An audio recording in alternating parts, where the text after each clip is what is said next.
আসসালামু আলাইকুম। সবাই কেমন আছেন? আল্লাহর রহমতে অনেক ভালো আছেন।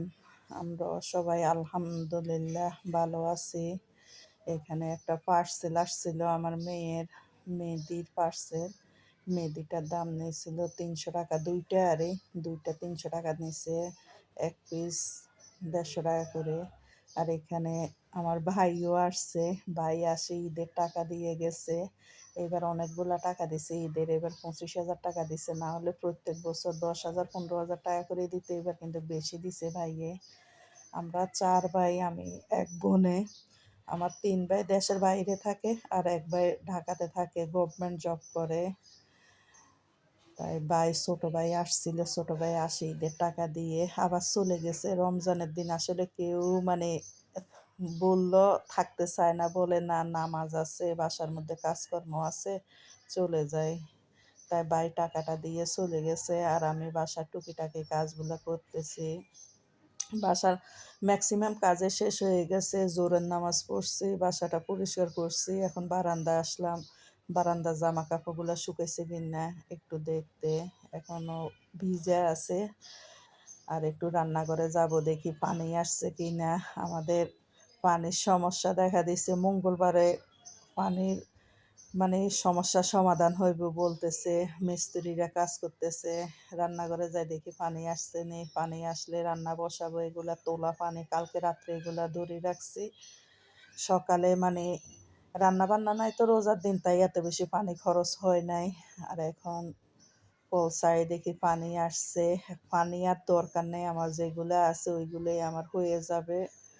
আর আমার বাসার মধ্যে এত বেশি রান্না বান্নাও নাই এখন। সামান্য কিছু রান্না করব। কালকেরও কিছু খাবার থাকে গেছে। কালকে ইলিশ মাছ ভাজি করছি, বেগুন ভাজি করছি, মিষ্টি কুমড়া দিয়ে ইলিশ মাছের মাথা দিয়ে রান্না করছি। এই যে অনেকগুলো খাবার থাকে গেছে। রমজানের দিন খাবার খাইতে এত বেশি ভাল লাগে না। আর আমি দুধ দিয়ে কলা দিয়ে খাইছি ভোর রাত্রে। আমার শাশুড়ি মিষ্টি কুমড়া দিয়ে ভাত খাইছে আর দুধ খালি খাইছে। সেজন্য অনেকগুলা তরকারি থাকে গেছে। আর আমার হাজব্যান্ড একটু কাজ আছে, বাইরে গেছে, ঢাকার বাইরে। আর এখানে আমার মেয়েও আমার ভাইয়ের বাসায় গেছে, ছেলেও গেছে।